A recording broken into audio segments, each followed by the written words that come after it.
Melissa Muir. Today I'm going to talk a little bit about the large disc cutters from Pepetools. Show you a couple of different ways that I use them, and then I'm also going to show you how to create this pendant. So let's get started.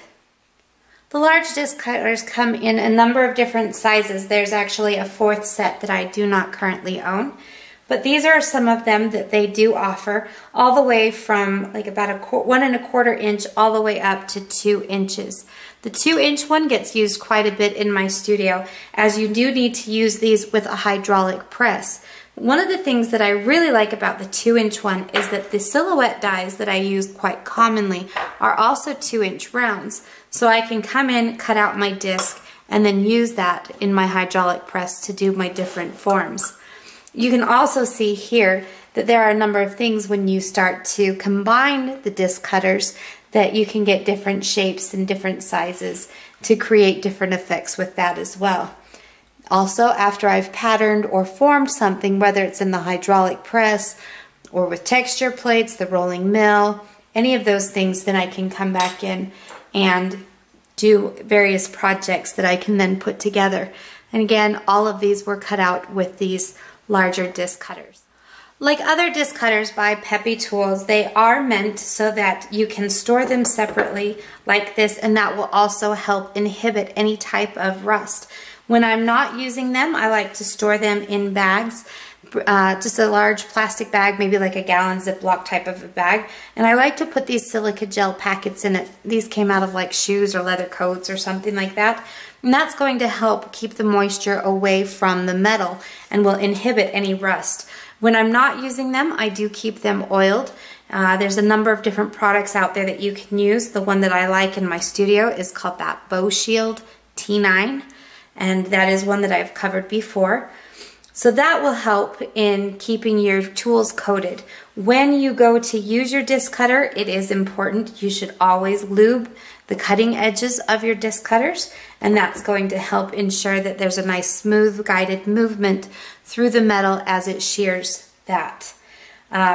Like the other Peppy disc cutters, they have these little pegs here that that will help align everything nicely and keep everything together as well. And the thing that I like about these is it sandwiches your metal and makes it so that you don't have any of those burrs that you end up with a little less expensive disc cutters.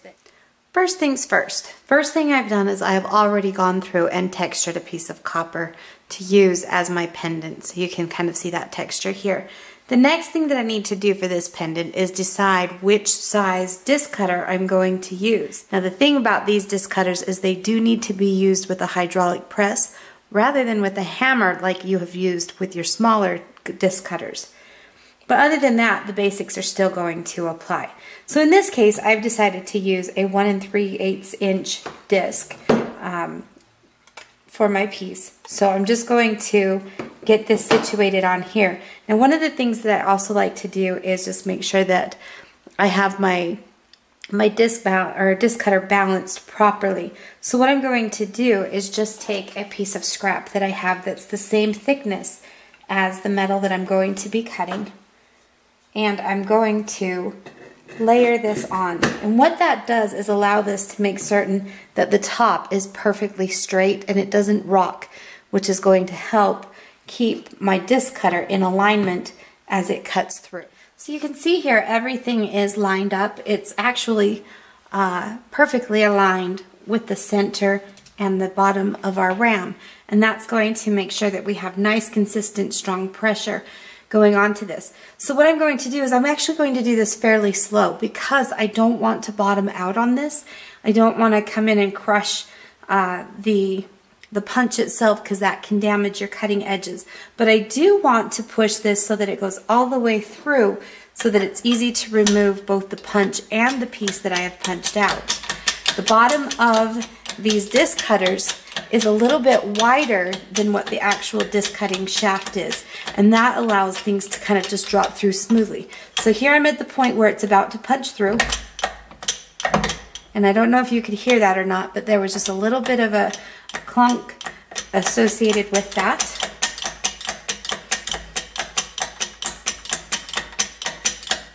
Okay, and at this point, I've now just hit the bottom. Again, I don't want a lot of pressure. I just want enough that I make sure that I bring everything down. So I'm going to release the pressure on the ram. I'm going to kind of slide this forward and have my hand here because things are going to just fall right out. You can see. And we now have our textured disc. And at this point, you can then go to do whatever the rest of your design is. So in my case, I'm going to dap this just a little bit and then solder a tube setting into here, and we'll go to that point, and then we'll do our bail and we'll be finished. So now I have my disc dapping set, and what I've done is I've turned this to the largest. I only want just a really slight dome. So I'm actually not even going to go all the way down into this. What I'm going to do is just place my piece in here. I'm going to take the largest dap, which corresponds to the groove or the round divot that I'm using. I'm just going to kind of tap in here slightly, just kind of check my disc. It's not even yet, so I'm just going to put this back in. And again, I'm not trying to go all the way down to the bottom. So my taps are actually pretty light and pretty directed as to where I want the doming to happen. All right, so at this point I'm pretty happy with that. It's a very shallow curve, you can kind of see that. So there's not a whole lot to that, but that's more of what I want. I don't want to have too much curving in this. So now we're ready to solder on our tube, and then we'll be able to set our stone. So for this section, I'm actually going to solder a little tube on. I have my tube here, a piece of solder, I've got my disc. I'm going to be using paste flux, but liquid flux would work as well. I'm also going to be using my Jumbo Max torch.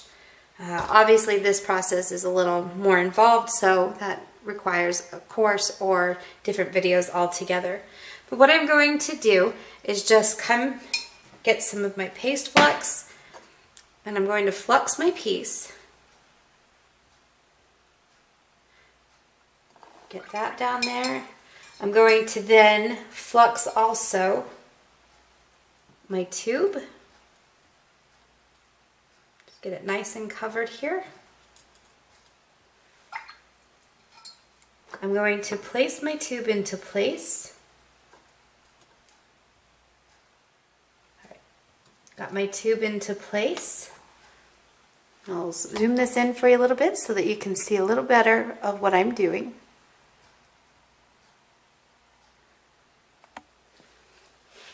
So now, because I'm using silver solder, I'm actually just going to place this right inside of the tube. Push that down so that it connects to the back plate. Get everything into position where I want it. And now I'm going to begin my soldering. Get my torch going. What I'm going to do is I'm just going to gently come in and I'm going to heat up my entire piece. And I want to be very careful because right now that flux is so fluid that it's wanting to bubble that solder out. So once I've got it to this phase, I call this the powdered sugar phase because the flux goes kind of powdered sugary, and then it goes into what I call maple syrup, and then it'll go clear and glassy. Once that flux goes clear and glassy, then it's time for the solder to begin flowing. So I'm just going to move this around here, and I'm watching this seam right here for a little flash of silver for when that solder flows. And it happens very quickly, and there it is. And at that point I want to pull out because I don't want my solder to flow out too far. So from here, take this and I'll quench it.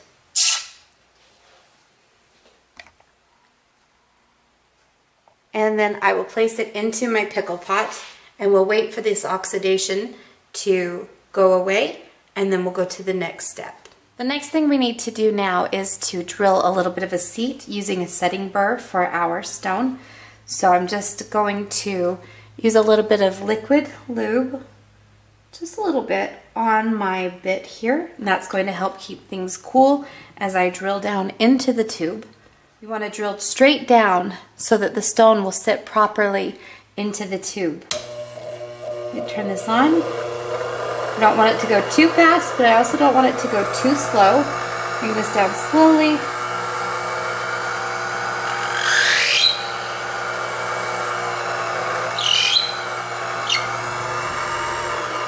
All right, and this one will go really quickly. Once I have my seat cut, then I can take my stone, set it into the setting, test it, just make sure that everything is flush and level. And now I can just come back in with my setting burrs and close this over and hold that stone into place. Once my stone is set, I want to mark where I'm going to drill my hole for my bail, because I'm just going to do a wire bail on this one. So I want to just kind of decide where I'm going to place this. In this case, I want to keep it just above my stone, so not too far up. I like to use a twist drill, a 2-hole twist drill. What I like to do is just come in through the back of it, the underside, and I line up my mark. You can see that in there just a little bit. And that way then I can make sure that I get my hole drilled right where I want it. In this case, you just kind of twist down until it loosens up, and then to get rid of it, or to remove it, I guess, not get rid of.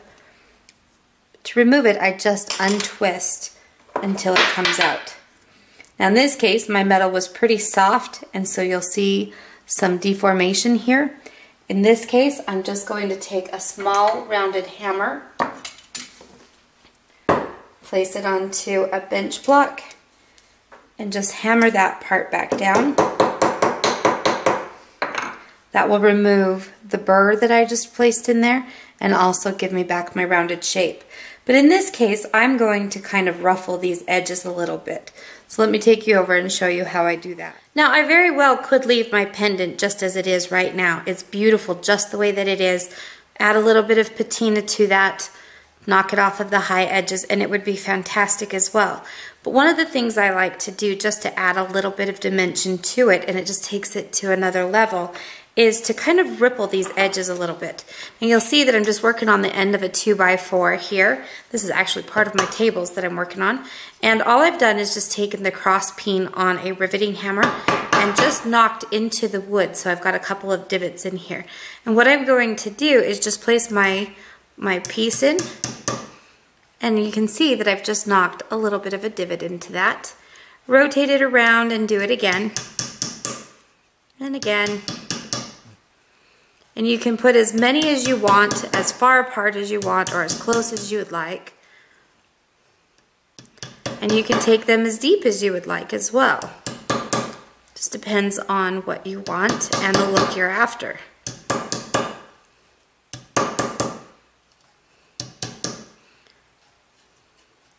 We'll put one more here at the very top. And now, like I said, it just kind of takes it to a different level. You know, it's a little bit more handmade rather than just punching out a circle. And at this point, we're ready for our bail, and then you can attach this to your necklace and go. There are a number of ways to patina this piece. In this case, I'm just going to use a black Sharpie because it is going to be very dark, and that's kind of what I want. So what I do is I just come in and just kind of cover everything. And my hands do get a little bit dirty from this one.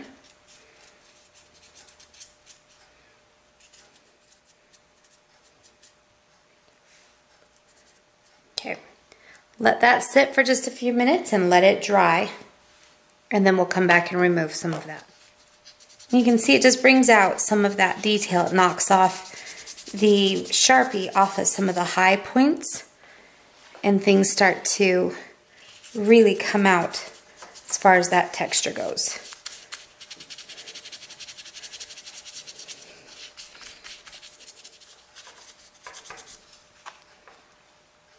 And there we have our pendant. So the last thing that I need to do is to make a bail for this. I'm going to be using 16 gauge copper just so that it matches the rest of my piece, which is copper. What I like to do is kind of hammer the one end of my wire flat, just to give it a little bit better shape once I start to round this out. Once I have it flattened, I will take a file and just kind of round that wire back out, get rid of any sharp edges that might have happened.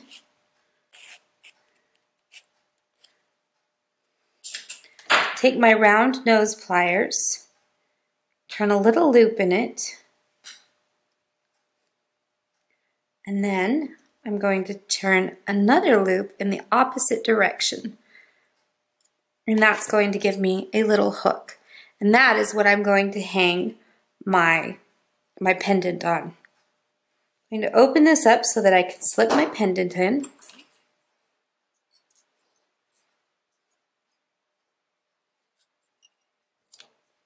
Close the hook. So now we can see that it hangs well. It has a lot of good movement. Next thing I'm going to do is create a loop. So you can see I'm just giving it a bend. I'm going to create a loop with my pliers.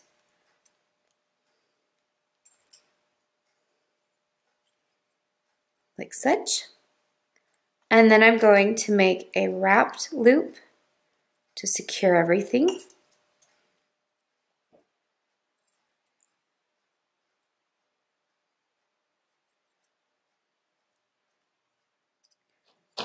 Trim off my excess.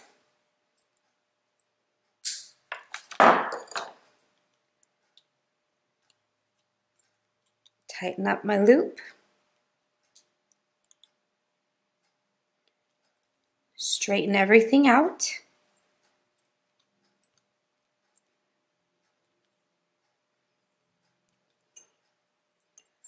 And there's my pendant ready to go.